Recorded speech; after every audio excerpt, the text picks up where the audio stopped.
Déjame decirte, en el nombre de Jesús, en estos momentos estamos pasando por una encrucijada de conflictos. Estamos pasando por un momento deprimente. El Estado colombiano se está matando entre el Estado y la sociedad. El mundo en otros países hay guerra. Y esto va a seguir y eso no va a parar. Pero déjame decirte, aunque el mundo se esté matando y se esté cayendo en pedacitos, tú estate tranquilo. Tú que confías en Dios. Amén, amén. No tengas miedos a esos terrores, a esas malas noticias, porque tú no estás solo. Tú tienes al Dios omnipotente que vela por ti y siempre cuidará de ti. Así el mundo se voltea al revés, Él te va a cuidar. Amén, amén. Si tú crees esto, las malas noticias que van a seguir viniendo no te van a afectar ni te van a quitar el sueño. Duerme tranquilo. Duerme tranquilo, no tengas miedo. Tú no estás solo, descansa, no te afligas, no te estreses. Déjale eso al Señor. Tú duerme tranquilo. Aleluya. En paz me acostaré y asimismo dormiré, porque solo tú, Jehová, me haces vivir confiado. Alabado sea. Tú no estás solo. No tengas miedo. Miedo. El miedo.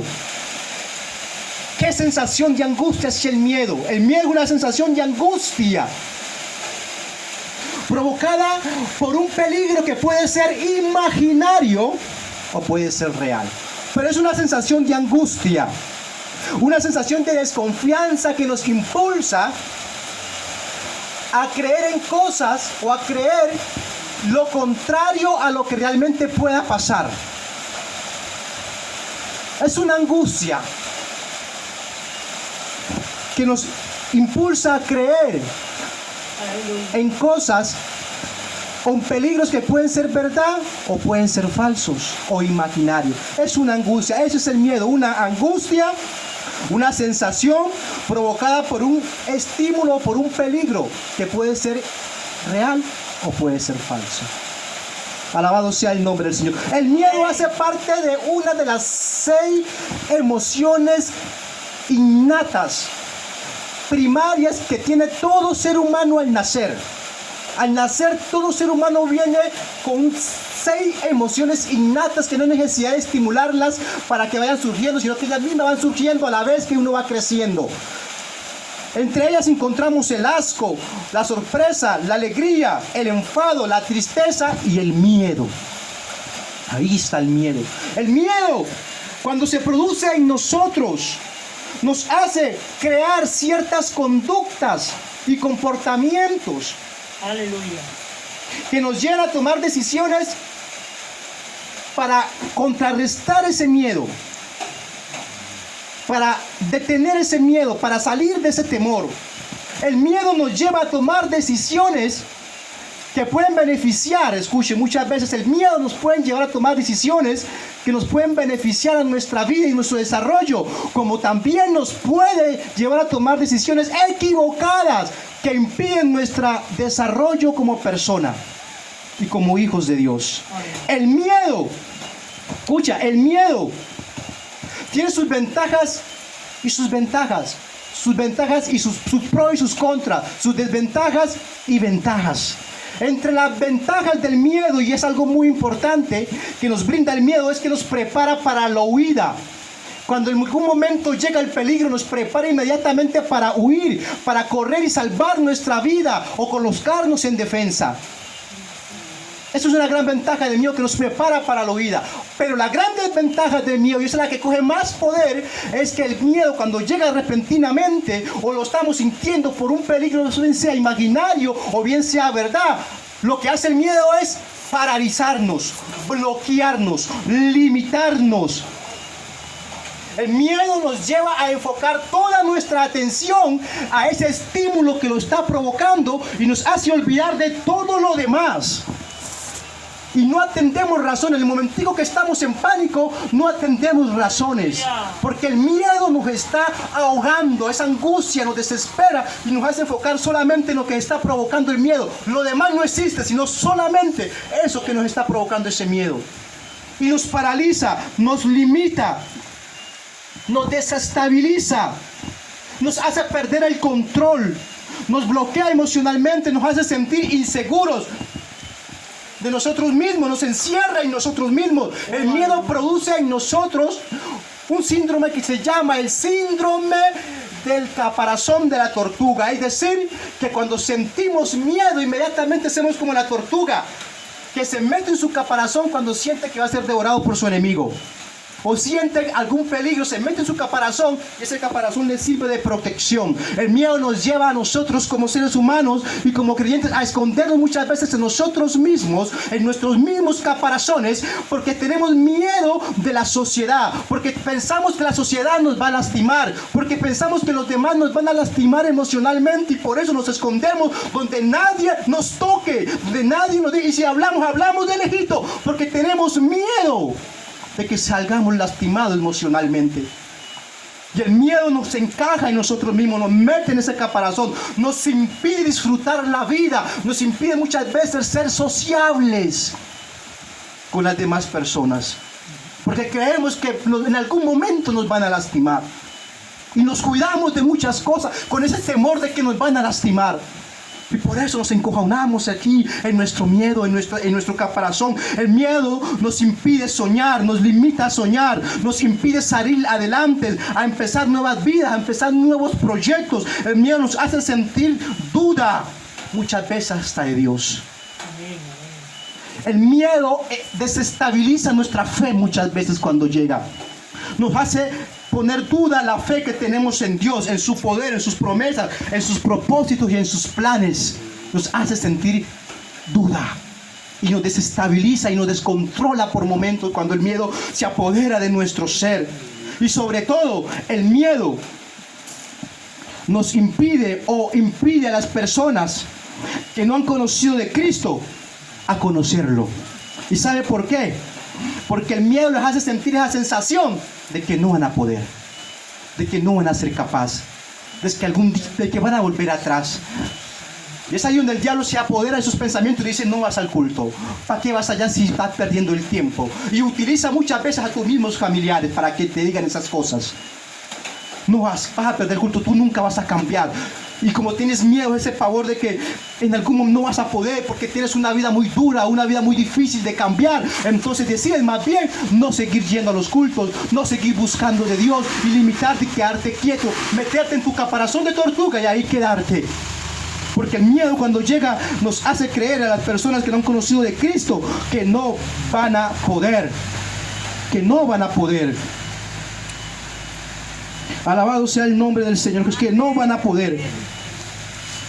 En cierta ocasión, el miedo se apoderó de un joven en la Biblia, un joven rico, que le dijo al Señor: Señor, maestro bueno, ¿qué haré para obtener la vida eterna? Y Jesús le dice: los mandamientos sabes: no matarás, no hurtarás, no robarás, no dirás falso testimonio, honra a tu padre y a tu madre. Él dijo: sí, desde muy niño los he guardado, ¿qué más me hace falta? Entonces Jesús le dijo: ve y vende todo lo que tiene y regálalo a los pobres. Inmediatamente el miedo se apoderó de él y lo desestabilizó, lo descontroló, porque creía que no iba a ser capaz, porque tenía muchas posesiones, porque al dejarlo todo, su vida iba a cambiar.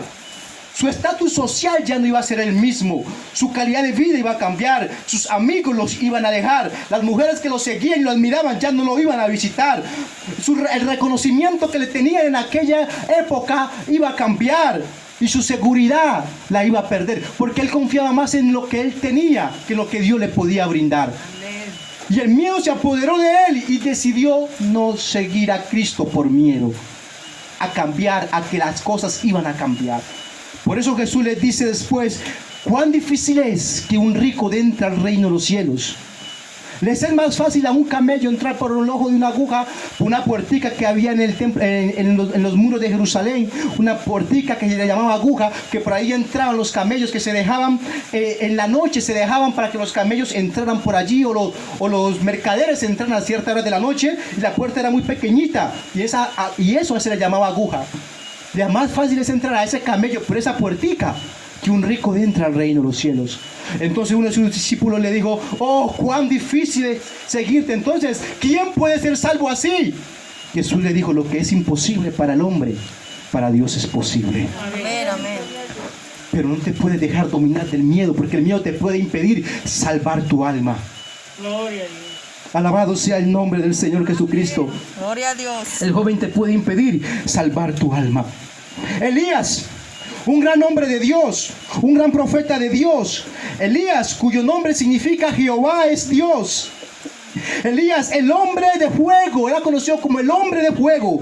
Elías, que en el monte Carmelo hizo descender fuego sobre el holocausto cuando retó a los 450 profetas de Baal y a los 400 profetas de Acera. Y se los llevó al monte Carmelo y le dijo: el Dios que responda con fuego, ese es Dios. Los Baales clamaron y Baal no les respondió, pero Elías oró a Dios y fuego cayó del cielo. Amén, amén. Ese mismo Elías en 2 ocasiones consumió. En primera ocasión hizo consumir a 51 hombres con fuego, porque el rey Ocosías lo había mandado a buscar y a decirle que bajara, porque que necesitaba saber de él.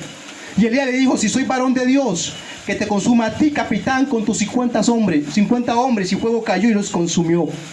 Luego mandó a otros 50 con otro capitán, y el mismo capitán fue con arrogancia y dijo: Elías, que vas pan del rey. Y Elías dijo: si soy varón de Dios, que caiga fuego del cielo y te consuma a ti y a tus 50. Y fuego cayó del cielo y los consumió. Elías, el hombre de fuego. Elías, el hombre que no se conoce su genealogía, apareció de la nada.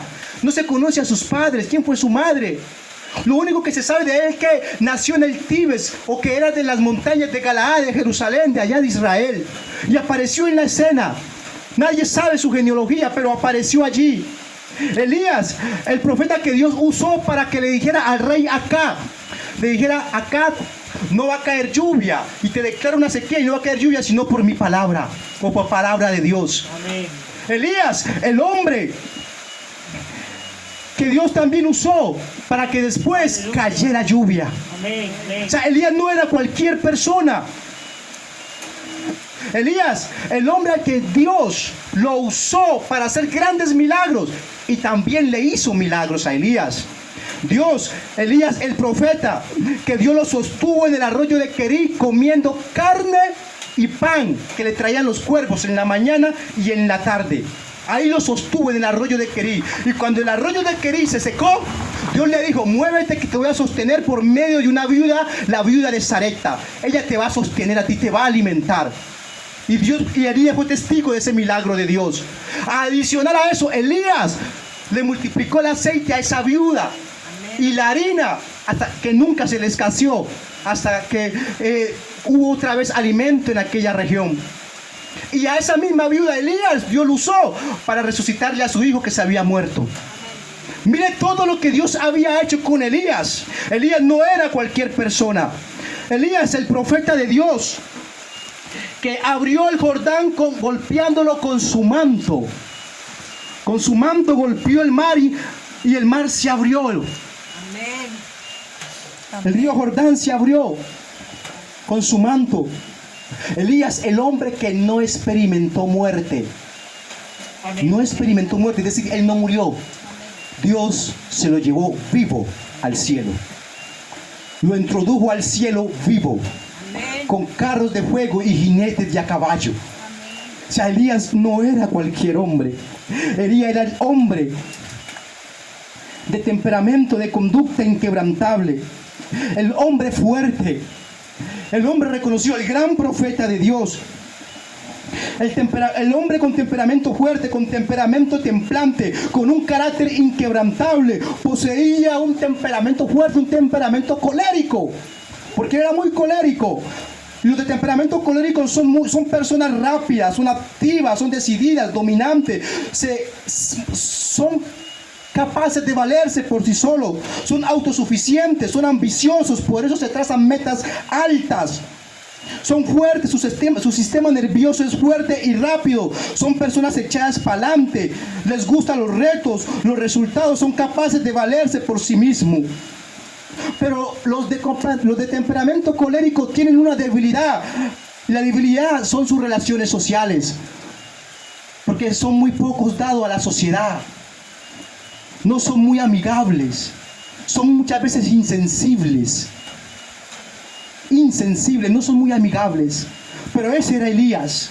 El hombre con temperamento, con carácter inquebrantable. Cualquiera no se le presentaba a Elías. Cualquiera no se le medía a Elías. Elías era el hombre del momento. Como dicen por ahí, la Coca-Cola en el desierto en el momento. Lo que él decía, eso era porque Dios estaba con él. Elías no era cualquier persona. Ojo, pero como no hay perfecto en este mundo, solamente Dios, Elías tenía un talón de Aquiles. Elías tenía un talón de Aquiles. Y llega un momento en el cual Dios decide someterlo en un proceso donde iba a entender él que no todo se resolvía con la fuerza, que no todo se resolvía con fuego, con terremoto ni con trueno, sino también de una manera amorosa y pasible. Adicional a eso, lo iba a meter en un proceso donde su carácter tan fuerte que él se creía iba a ser inquebrantable. Se iba a quebrar. Porque llega un momento en el cual Elías, el gran hombre de Dios, el hombre inquebrantable, en una etapa de su vida, de ser el más fuerte, va a pasar a ser el más débil del momento. Del creerse el único, de creerse el más fuerte, el único, el autosuficiente, el fuerte. Va a llegar un momento en el cual se va a sentir solo. Se va a sentir débil. Se va a sentir vil. Porque de lo alto, Dios lo va a llevar a lo bajo por un momento. Él va a experimentar, porque llega un momento en el cual Elías, en la etapa de su vida, quiere morirse. El hombre de temperamento fuerte, que podía valerse por sí solo, llega un momento en el cual quiere morirse. Y como leímos, le dijo al Señor: Señor, quítame la vida, porque no soy mejor yo que mis padres. Me quiero morir. Elías se sintió vil, se sintió solo, se sintió atemorizado. Su confianza en Dios llegó a ser movida. Llega un momento en el cual Elías se olvida de las grandezas que Dios había hecho con él. Se olvida de que Dios lo había usado, de que Dios lo había alimentado en el arroyo de Querí con cuervos, con carne y panes. Se olvida de que Dios los sostuvo, los sostuvo por medio de la viuda de Sarepta. Se olvida de que Dios lo usó para resucitar el hijo a esta viuda. Se olvida de que Dios lo usó para multiplicar el aceite y la harina a esta viuda. Se olvida de los 400 profetas de Baal que él mismo mató en el monte Carmelo. 450 profetas de Baal en una sola piedra y en un solo día. Se olvida de todo lo que Dios había hecho con él. Y por momentos su fe en Dios mengua y se desestabiliza y se descontrola. Y su estado emocional de ser el más fuerte pasa a ser el más débil de toda la nación de Israel. Pero ¿qué pasó con Elías? ¿Por qué fue que cayó de lo más fuerte a lo más débil? ¿Qué desestabilizó a Elías? ¿Sabe algo? Lo que desestabilizó a Elías, al gran profeta Elías, de pasar del mayor a ser el más débil, fue una mujer. Una mujer fue la que le inquebrantó su comportamiento, su conducta, su carácter. Una mujer lo llevó a sentirse el más vil, el más solo, el más menospreciado del momento, el más buscado. Una mujer lo llevó. Después de que Dios había hecho tantas cosas con él, una mujer lo hizo olvidar de todo eso. Y se sintió débil, solo. Se sintió angustiado. ¿Y sabe por qué? Porque esta mujer llamada Jezabel le produjo miedo. Esa mujer llamada Jezabel le produjo miedo. Y ese miedo se convirtió en angustia en Elías. Y esa angustia lo desestabilizó. Tanto como leímos aquí en la palabra del Señor Jesús. Ahí en Reyes, en el capítulo que leímos, capítulo 19. Esta mujer, por medio de Acaz, que era el rey, que era el esposo de ella, esa mujer llamada Jezabel, cuyo nombre significa no exaltada, no reconocida, no manejable. Esa mujer Jezabel, su nombre proviene de la raíz hebrea Jezebel, Isabel. Una mujer no manejable, no exaltada, no reconocida. Una de las mujeres más malvadas de toda la Biblia. Llegó al trono asesinando a todos sus propios hermanos. Hija del rey Et-Abal, rey de los sidonios, que adoraban a Baal y a la diosa Acera. Diosas que les exigía que mataran a sus hijos, que sacrificaran a sus hijos. Diosas que ellos les hacían culto a través de las inmoralidades sexuales. Es decir, en lugares como estos habían sacerdotes y habían sacerdotisas con las cuales los hombres iban a tener relaciones sexuales, fornicando para agradarle a esos dioses que según eran los dioses de la fertilidad. Y esa Jezabel fue la que cogió toda esa creencia y indujo acá. Porque esa mujer Jezabel era una mujer inmanejable. Era una mujer que no se podía manejar, que no tenía, que no respetaba ninguna autoridad, que no se sujetaba a ninguna autoridad superior a ella, que siempre buscaba sus propios bienes, que siempre buscaba la manera de cómo satisfacer sus propios deseos y aprovechar las oportunidades para ganar. Ella siempre buscaba tener el control total y no se sujetaba a su marido. Y esa misma mujer fue la que llevó el culto de Baal y de Acera y lo metió al pueblo de Israel, que adoraba solamente a Dios. Esa mujer tan perversa y tan malvada fue la que hizo temblar a Elías. Fue la que le hizo provocar miedo a Elías, porque le dijo, acá dijo Jezabel, la nueva de todo lo que Elías había hecho y de cómo había matado a espada a todos los profetas. Entonces envió Jezabel a Elías un mensajero diciendo, así me hagan los dioses, aún me añadan, si mañana a esta hora yo no te he puesto, sino he puesto tu persona como uno de ellos. Y mire lo que dijo Elías, cuando escuchó esa noticia de peligro, se descontroló, se olvidó de su Dios, se olvidó de las maravillas que Dios había hecho con él, se destabilizó. ¿Y sabe qué hizo? Lo primero que hizo fue, viendo pues el peligro, se levantó. Ni siquiera se levantó a orar ni a buscar a Dios, sino que se levantó y se fue para salvar su vida. Y vino a Berseba, y estando en Judá, ahí dejó a su criado. Y él se fue por el desierto un día de camino, y vino y se sentó debajo de un enebro, y deseando morirse, dijo, basta ya, Jehová, quítame la vida. Como esa mujer llevó a Elías a sentir ese temor, ese pavor. Y vea, hermano y amigo, y quiero irle terminando. El miedo a Elías, el miedo de morir, el miedo de que una mujer lo iba a perseguir y lo iba a degollar, porque él degolló a 450 profetas de Baal en una piedra, en un día. Y él dijo, me van a degollar a sí mismo, como yo los degollé, me van a matar a mí, esa mujer me va a matar. Y ese miedo se apoderó de él, prefirió correr, se olvidó de Dios, se olvidó de todo lo que Dios había hecho con él, se olvidó de lo que Dios lo iba a guardar, de que Dios lo iba a proteger, y se olvidó y se fue a salvar su vida. Pero como Dios es grande y misericordioso, Amén, amén. y Dios sabía qué es lo que iba a hacer con Elías. Elías, después de que, mire, cuando el miedo llega, uno toma decisiones equivocadas, como las que hizo Elías. No consultó a Dios, no buscó de Dios, no oró, no le hizo culto a Dios, sino que se asustó y corrió a salvar su propia vida. Es decir, buscó cómo salvarse él y no buscó al Salvador de la vida. Buscó las soluciones por sus propios medios. Tuvo tanto miedo que el criado que él estaba formando y fue y lo tiró por allá y lo abandonó en Judá. Aleluya. Tuvo tanto miedo que se fue por el camino del desierto, viendo otros caminos, prefirió el camino peor. Porque estaba atemorizado. Amén, amén. Prefirió el camino peor, se fue por el desierto. Hay otros caminos donde había agua y manantiales y comida. Prefirió irse por el desierto donde nadie supiera de él. Y allá casi se muere, casi lo mata el desierto. Y estando en ese desierto, Dios tuvo misericordia y se le manifestó. Después de que él estaba dormido y lo tocó, le dijo, Elías, levántate y come. Y él se levantó y vio en su cabecera panes y agua y comió. Pero era tanto el miedo que tenía que volvía a dormirse. No quería saber nada del mundo. Y Dios nuevamente vuelve y lo toca y le dice: Elías, levántate y come nuevamente. Y fortalece, porque el largo camino aún te resta.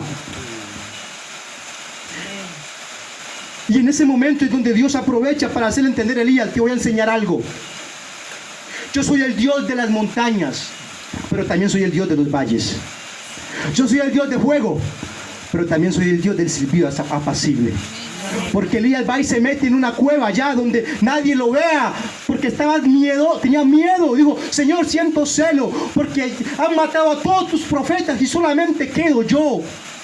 Y tengo miedo porque me están persiguiendo para matar mi vida. Y el Dios le dice: vea, salga de la cueva. ¿Qué haces aquí, Elías? Sal de tu cueva. Aleluya. Y Elías sale. Y pasa un terremoto y ahí no estaba Dios. Pasa un fuego y ahí no estaba Dios. Pasa una tormenta y ahí no estaba Dios. Hasta que pasa un sonido apacible, ahí estaba Dios. Oh, aleluya. Y le dice: Elías, no te preocupes, tú no estás solo. Porque Elías se creía que estaba solo. Él pensaba que todos los profetas de Dios los habían matado, que él era el único. Por el miedo que tenía, él creía que era el único. Y yo le dije: Elías, tú no eres el único que está vivo. Aún hay 7,000 Amén, amén, amén. y no se han arrollado ante Baal. Tú no estás solo, joven amigo. Yo te quiero decir algo en esta Gloria tarde. a Dios, aleluya.